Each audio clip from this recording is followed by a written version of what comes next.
Okay, good afternoon, everybody. Can everybody hear me? Also at the back row? Not really. It's improving, I see. Okay, great. So, ladies and gentlemen, a most cordial welcome to the second NIOD annual lecture, which we organized this year with support of the Royal Netherlands Academy of Arts and Sciences. My name is Martijn Eikhoff, and I serve as the director of the NIOD Institute for War, Holocaust and Genocide Studies. And it's a privilege to welcome you all today, and I'm very happy with the public interest this meeting has already garnered. The primary catalyst for this is our esteemed speaker, Professor Omer Bartov. Professor Bartov, we are honored by your presence and grateful that you have joined us today.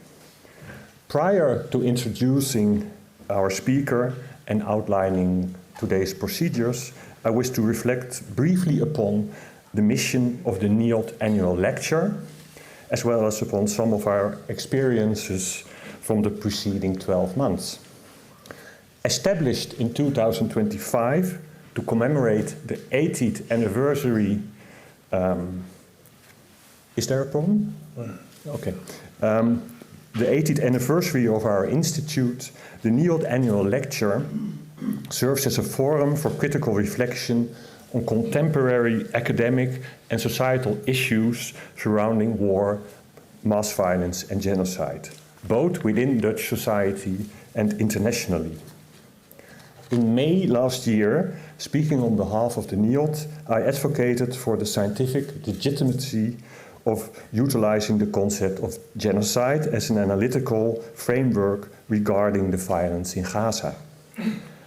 While this position generated public criticism, it also facilitated numerous constructive debates about what constitutes the genocidal violence in Gaza.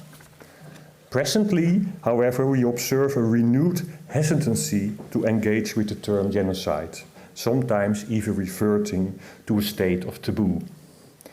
Consequently, it remains important to explain how legal scholars and historians conceptualize this term. The history of the term remains widely misunderstood, as do the inherent complexities surrounding its application. By broadening the public understanding of this concept, we can also contribute to a well-informed use in the context of Israel and Gaza. For over a year now, I have engaged in extensive discussions on this matter, including with representatives from various Jewish communities in the Netherlands. And I see some of the faces here, so an extra welcome for them. From these discussions, I want to share two insights. First of all, a frequent question is whether the focus on Gaza constitutes a form of selective outrage. Is it not the case that the reasoning goes that we remain silent on other instances of genocide and thus now are fostering a climate of anti-Semitism? And I must firmly state that this is not the case. On the contrary, it's precisely when dealing with nations with which we have or maintain close historical and institutional ties, such as Israel, that our responsibility to speak out becomes most profound. Second, I've been told that many Dutch Jews are distressed because others are holding them responsible, accountable as Jews for what the state of Israel is doing. With the recent debates around the genocide in Gaza, this has been happening more often, which is really a troubling trend indeed. And that's why I always emphasize that speaking out on this issue is a responsibility that falls on every single Dutch citizen, regardless of one's background or persuasion. It's an obligation that is built into the Genocide Convention that the Netherlands signed. I want to thank everybody who over the past year has engaged in honest, constructive and inspiring discussions with us, by truly listening, sharing their own experiences, and showing empathy. It's the only way we can counter the kind of polarization that ultimately touches everyone. I trust that these same values will guide our conversations this afternoon during Professor Bartov's lecture and the debate that follows. So let me introduce our speaker. Omer Bartov is an Israeli-American scholar and Dean's Professor of Holocaust and Genocide Studies at Brown University. He has written widely on war crimes, inter-ethnic relations, and genocide. His essays and commentaries have been widely featured in national and international magazines. And his latest book, Israel, What Went Wrong, was published in April this year. This book, which Bartov will be discussing today, is important because by linking personal experiences with broader developments, it sheds light on the history and current state of Israel. It's not a j'accuse, but it's rather an I acknowledge. Bartov explores what he calls the transformation of Zionism from a movement of Jewish emancipation and liberation into a state ideology of ethno-nationalism, exclusion, and the violent domination of Palestinians. And he traced the process whereby Israel, whose establishment in 1948 received international support in the aftermath of the Holocaust, now faces accusations of war crimes and genocide. Following Bartov's lecture, there will be an opportunity to ask him questions, and my colleague Karel Berghoff will be our moderator.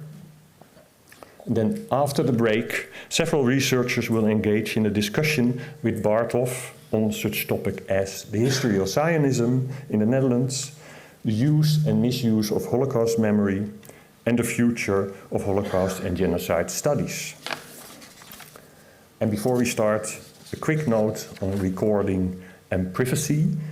The main lecture is being recorded and will be shared online later, but we are not broadcasting the live stream.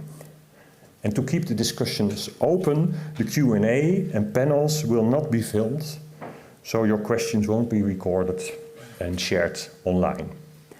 And we also have a photographer today, and he will be capturing the speakers, but not take any recognizable photos of the audience.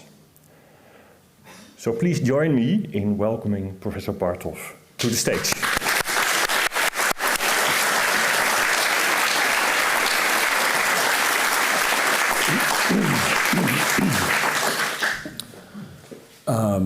Thank you very much for this introduction.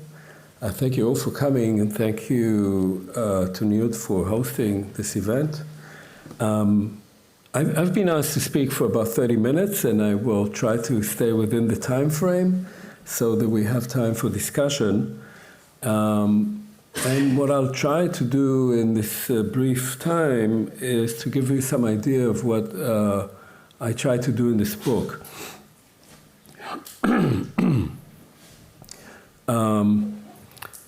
In early November 2023, I published an op-ed in the New York Times. I think it was the 8th or the 10th of November.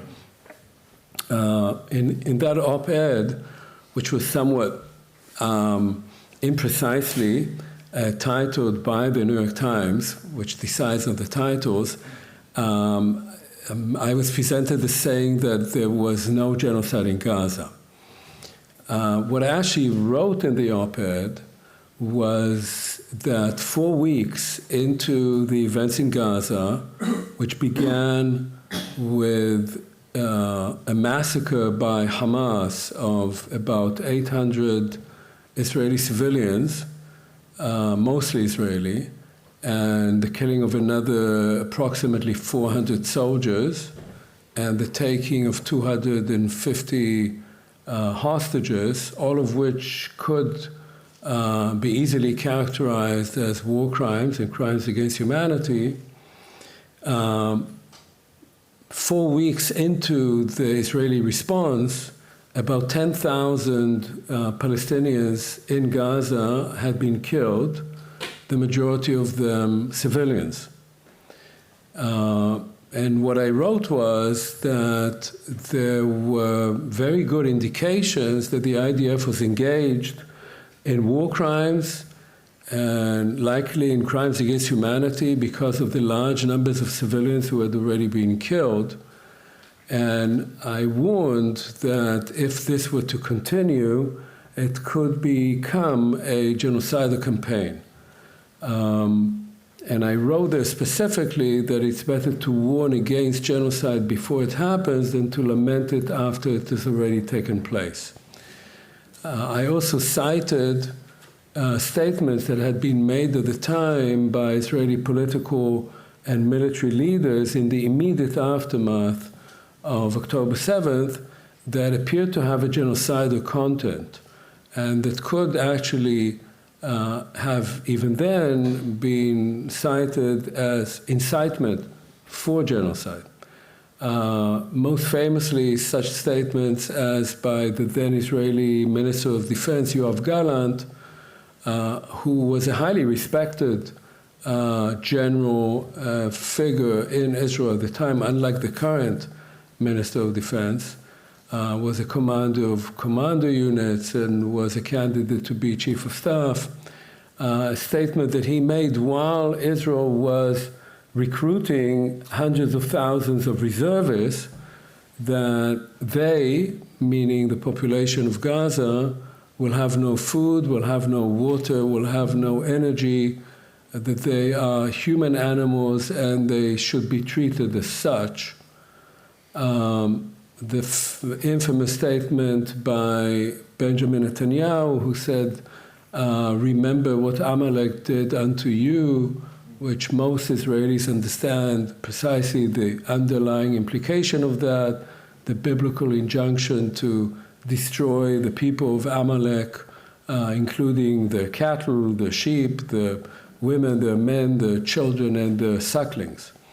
And such statements as that by the president of the state, who implied that this was a very common statement at the time in Israel, but coming from the president, that there are no uninvolved people in Gaza, meaning that everyone is complicit in October 7th. So I cited those statements to say that this is an indication of intent, but that there was still not enough evidence that that intent was being implemented. By May, June of 2024, as the IDF was moving into the city of Rafah, which is the southernmost city of the Gaza Strip on the Egyptian border, where by then about 1 million Palestinians were concentrated. This is a city that had a pre-war population of about 250,000 people, so its population had quadrupled because these people had been told to leave their homes because they would become areas of operation, so for their own safety. Once they left their homes were demolished. So half of the population of Gaza, the 2 million people of Gaza, were then concentrated in Rafah. The IDF decided to take over that city, the Israeli Defense Forces, and order the population to leave, moving it to Al-Mawasi, to the sort of beach area in south-western Gaza, which had no humanitarian infrastructure whatsoever, and then moved into Rafah and proceeded to flatten it so that by August, that city ceased to exist. At that point, I was not the only one who was doing that, of course, looked into the pattern of operations of the IDF throughout the period between October 23 and May, June 2024. And my conclusion was, based on, of course, reports that were coming from the area, including some very important Israeli journalists, that the IDF was engaged in a systematic and deliberate policy of making Gaza uninhabitable for its population. That is, systematically destroying universities, schools, mosques, of course, housing, infrastructure, power plants, water plants, agricultural land, museums, archives, everything that makes it possible for a population to live in a place, and then that makes it possible for it subsequently to reconstitute itself as a group. And using this evidence, in August of 2024, I published an article in The Guardian in which I wrote that it was unavoidable to identify these events as genocidal. That is, that what the IDF was doing, under, of course, the instructions of the Israeli government, appeared to conform to the definition of genocide as provided by the UN Convention on the Prevention and Punishment of the Crime of Genocide of 1948, which happens to be the same year, of course, that the State of Israel was created, and which defines genocide as acts carried out with the intent to destroy a particular group, an ethnic, national, racial, or religious group, in whole or in part, as such. And such actions include killing members of the group, causing severe mental and physical harm to members of the group, preventing birth in that group, and creating conditions conducive to harming that group. That is both direct killing of members of the group and creating conditions that would make the survival of that group impossible, if not difficult, if not impossible. So of the 5 types of actions that the Genocide Convention enumerates, 4 appear to be relevant, including prevention of birth within the group because of the major issues of nutrition that created large numbers of premature births or non-births at all, the inability to take care of children, the attacks on hospitals. So by August of 2024, it was my conclusion that the IDF was engaged indeed in a genocidal campaign. Now, a year later, in July of 2025, I published another op-ed in the New York Times, which focused directly on this issue. This being the New York Times, it received also more attention, in which I said that there was, again, no option but to conclude that the IDF, the State of Israel, was engaged in a genocidal operation in Gaza. My own understanding of this entire undertaking was that in the immediate aftermath of October 7th, which really dismantled the entire Israeli policy that the Prime Minister, Benjamin Netanyahu, had instituted for a couple of decades, which was to, as it was called, to manage the occupation, an idea that became common in Israel and which was sold quite successfully around the world, certainly among European countries and the United States, that the occupation could be managed. When that concept, or conception as it was called in Israel, was dismantled by the attack by Hamas, the question was, what would be the policy after that?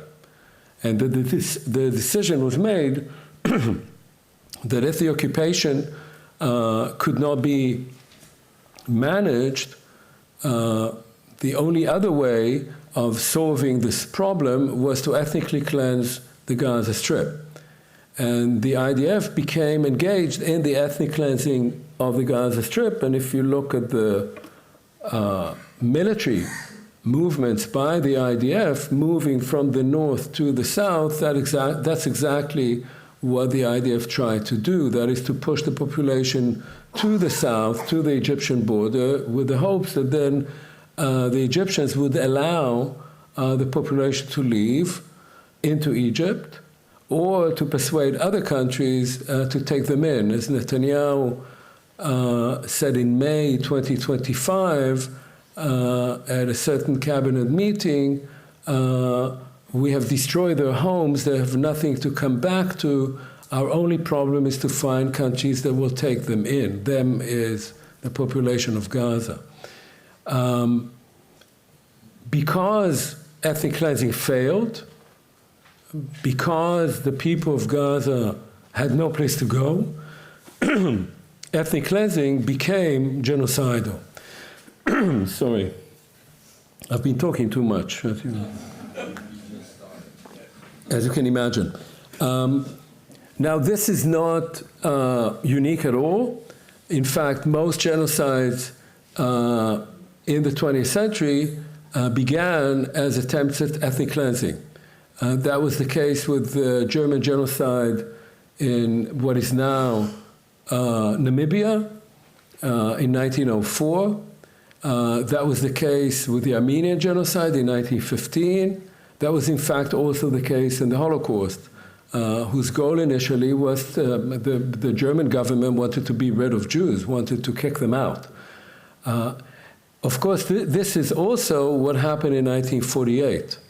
That is, in 1948, in the war between first the new state of Israel, or even before the state was proclaimed, between the Jews and the Palestinians living in mandatory Palestine, and then following the invasion of Arab armies, the war between what became the IDF and Arab armies, what the Israeli authorities and military tried to do and succeeded in doing was to create a Jewish majority state in a territory in which 2/3 of the population were Palestinian and only 1/3 were Jews.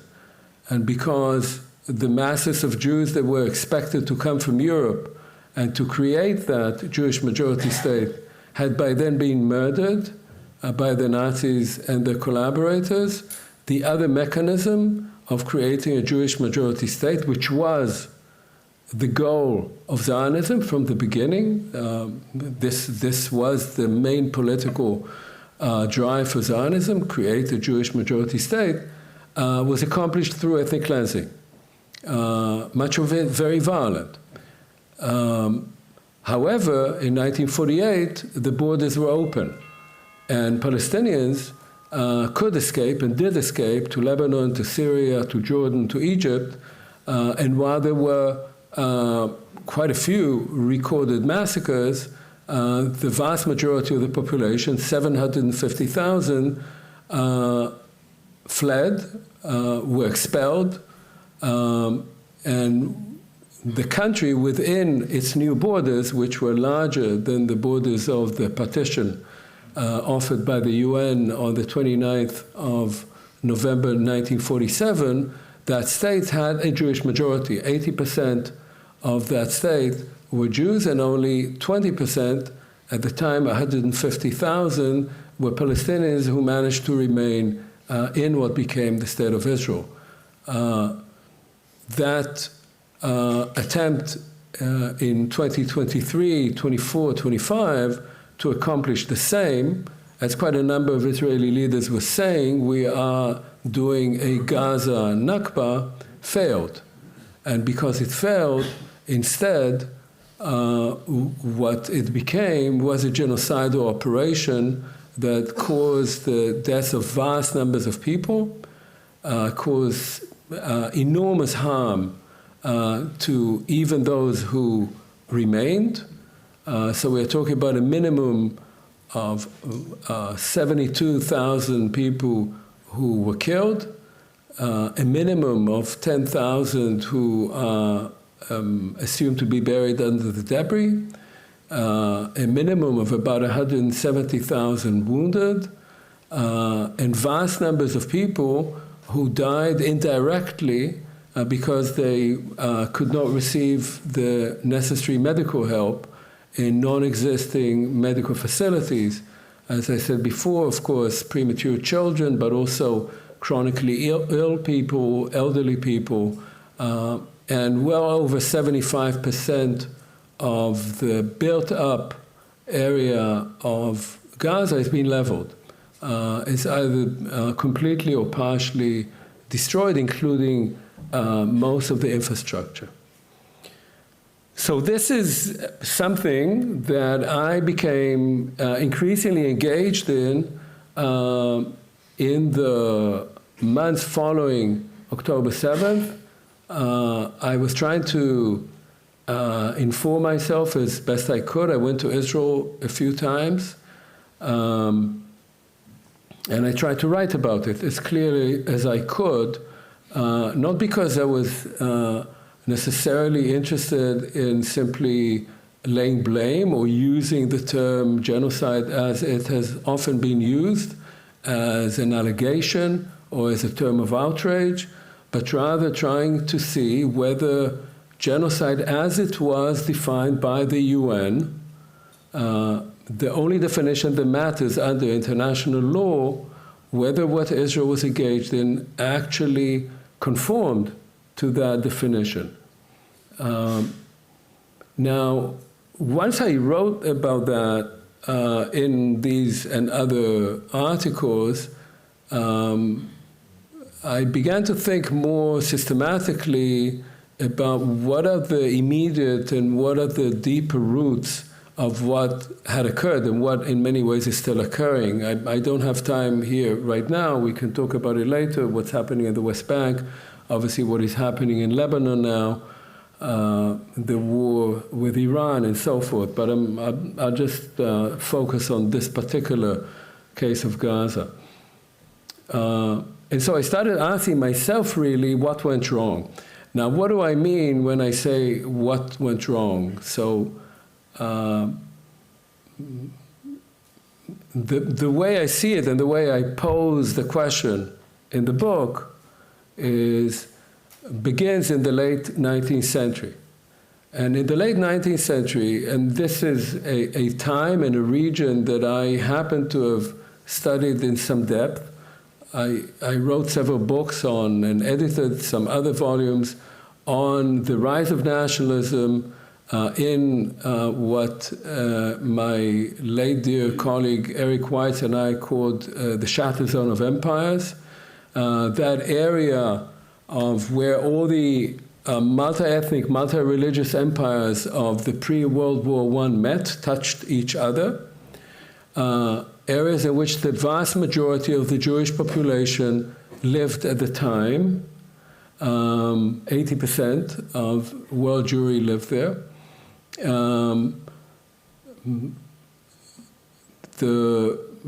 My return to that point is because that is the point at which Zionism as a political ideology emerges. Now, it has to be said that Zionism was not the most popular political ideology among Jews. At the time, it was a minority opinion, and it gradually became increasingly popular among Jewish populations in Eastern Europe, especially after World War I. This is a period in which there is a major rise of ethno-nationalism. And ethno-nationalism, whether it is Polish or Ukrainian or German, or Lithuanian, or wherever you look, has two characteristics. One is that it defines a group according to its ethnicity and declares self-determination for that group as an ethnic group. However, it defines it, and often there's an overlap between religion and other characteristics. And secondly, it claims a particular territory for that group.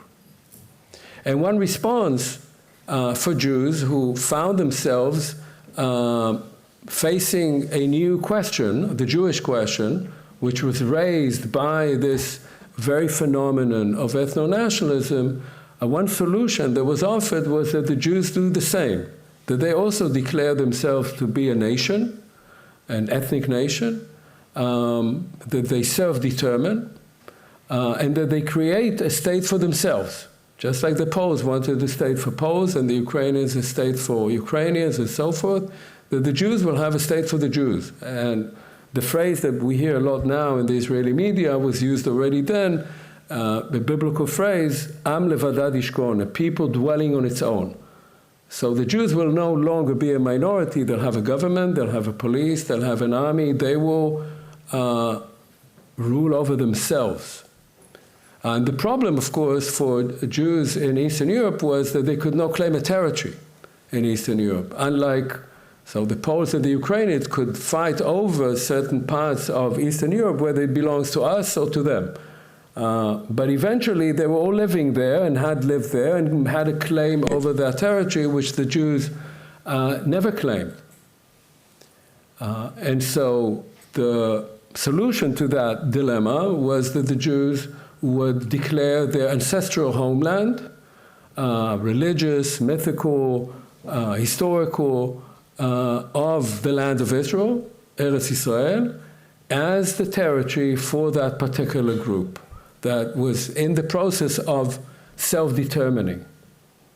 In that sense, Zionism begins as a movement that calls for emancipation, for liberation, that appeals to humanitarianism, that says we are a persecuted minority, there's more and more violence against us, nobody wants us, and now we want to create our own state like everybody else. And so this is where I begin the book, and because I cannot go on for much longer. How much have I got left, by the way? I think 10 minutes. Good, great, just perfect.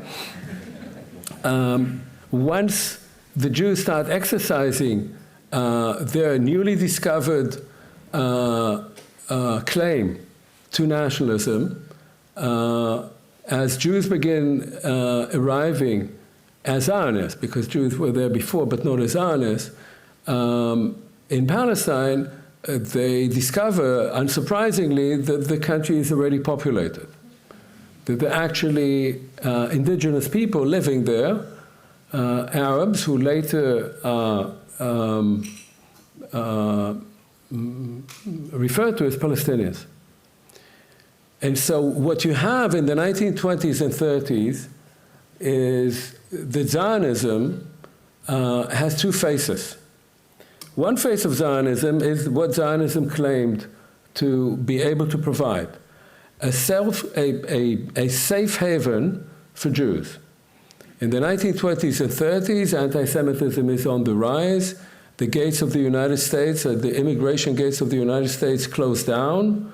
2.5 million Jews actually migrated from Europe to the United States between the 1880s and World War I.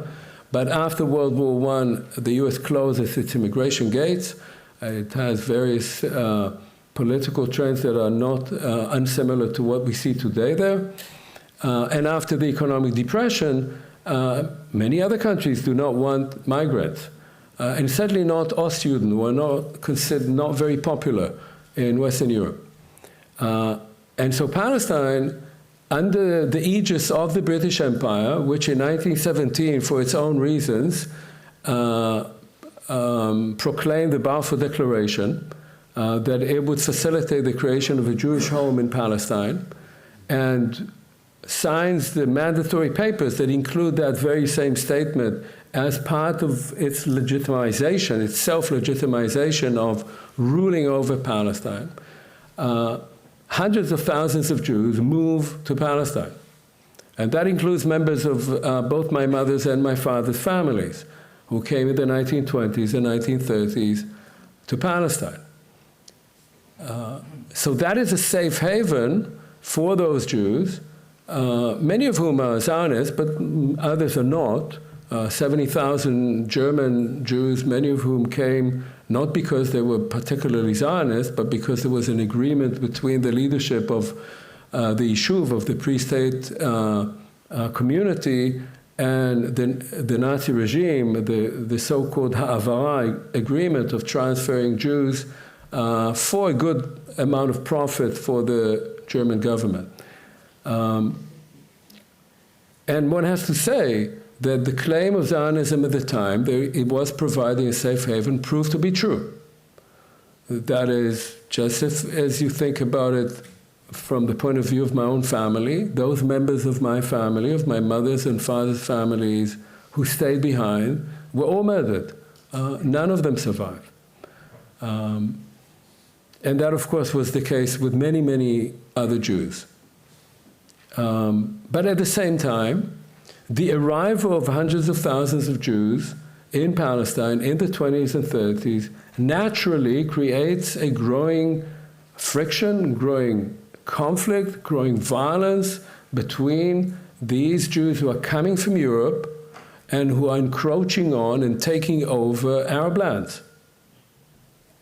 And there are cases which in Zionist history are described as riots in 1920, 21, in 1929, in 1936, of growing conflict and violence, including massacres of civilians between Jews and Palestinians over that time, and a growing Palestinian national movement, which also declares itself to be an ethno-national movement that is trying to create a Palestinian people in their own land, which is now being taken over by the Jews. And so you have both one side of Zionism that claims to be saving Jews, providing a safe haven, and in the process of creating a Jewish majority state where Jews will rule over themselves, and a conflict which is typical of settler colonialism. That is, that those who settle take over the land and settle the land of people who had lived there before, of the indigenous population.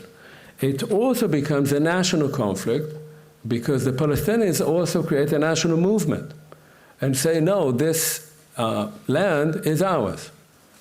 And we are declaring that to be, yes, our homeland.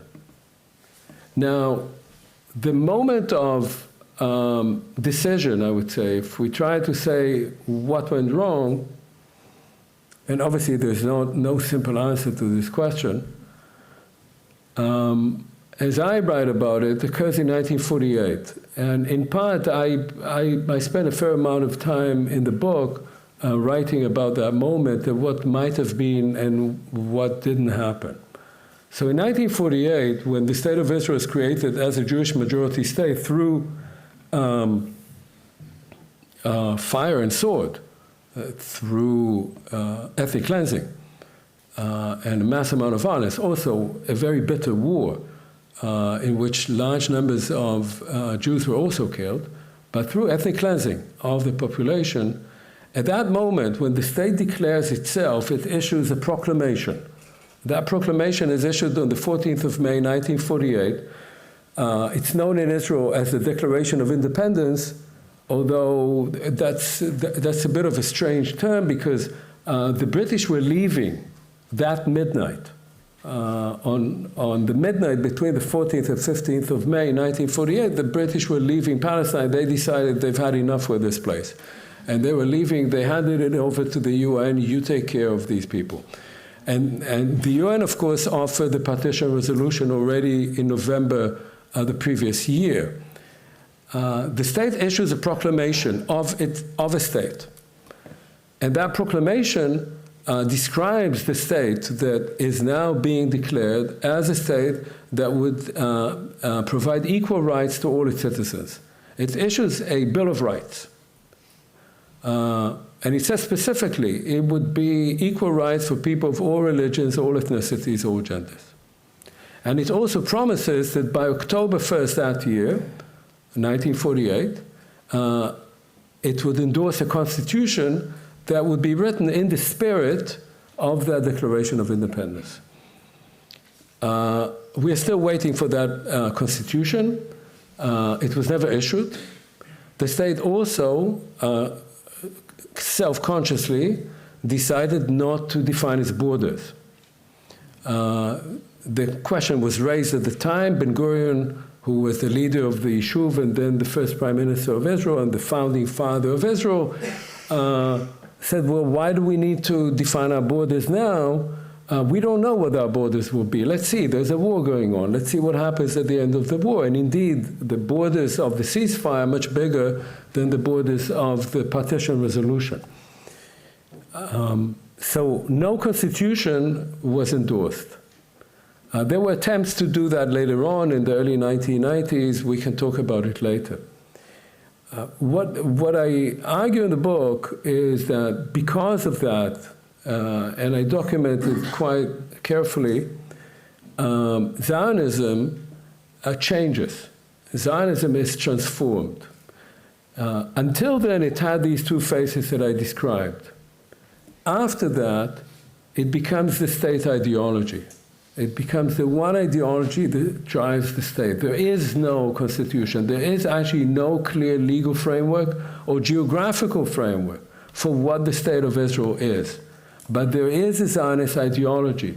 And as an ethno-national ideology, it becomes increasingly militaristic, centralized, violent, expansionist, and especially after 1967, when that Jewish majority state that had been created in 1948 with 80% Jews transforms itself into a state of 50-50, where half of the population are Palestinian and half of the population are Jews living under different regimes,